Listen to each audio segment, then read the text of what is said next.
Social মিডিয়ায় বর্তমান একটা কমেন্ট নিয়ে কিন্তু খুব ভাইরাল। সেই কমেন্টটা হলো এইটা। আচ্ছা, এইখানে দেখা যায় যে একজন মুসলমান ছেলে এই কমেন্টটা করছে। কিন্তু আমার কথা কি, একটা ছোট্ট লজিক, যে মাননীয় মুখ্যমন্ত্রী 2026-এ আসলে নাকি এই কাজটা করা হবে, যেটা মুখে নেওয়া যায় না। আচ্ছা, যাই হোক, যদি মাননীয় মুখ্যমন্ত্রী 2026-এ আসে, তাহলে বর্তমান কায় আছে? মাননীয় মুখ্যমন্ত্রীই তো আছে নাকি? মমতা ব্যানার্জি তো আছে। মমতা ব্যানার্জি এর আগেও তো ছিল। তাহলে ততদিন পর্যন্ত হয় নাই। এবার 2026-এ আসলে এই ধরনের কিছু কর্মকাণ্ড হইবে। এতদিন পর্যন্ত কোনো তো হিন্দু মহিলা বা হিন্দু মা বোন এইরকম কোনো ধরনের শিকার হয়েছে কি? কোনো দিনও হয় নাই। অতএব এই ষড়যন্ত্রটা সম্পূর্ণ বিরোধী পক্ষের।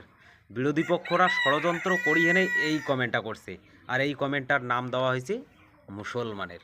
এটি একটা ছোট্ট লজিক রে ভাই, সবার বোঝা দরকার যে মাননীয় মুখ্যমন্ত্রী এর আগেও ছিল। এর আগে তো এই ধরনের কোনো ঘটনা হয় নাই। কিন্তু 2026-এ জিতলে হইবে কি?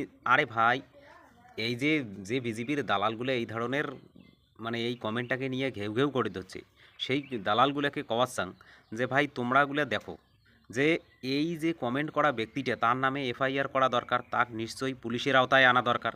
তাইলে এইটা না করি হেনে তোমরা ঘেউ ঘেউ করে দিচ্ছেন। ঘেউ ঘেউ করাটা ভালো, না এক কোনো ধরনের শাস্তিমূলক ব্যবস্থায় আনা ভালো? নিশ্চয়ই শাস্তিমূলক ব্যবস্থা আনাই ভালো। তাইলে আমরা প্রথম কাজকর্ম কি, এক শাস্তিমূলক ব্যবস্থায় আনবো।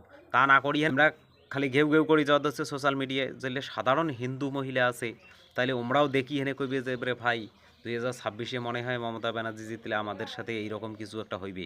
কিন্তু না, মামাটি মানুষের সরকার কোনোদিনও মহিলার খারাপ চায় নাই, কোনোদিনও চায় নাই।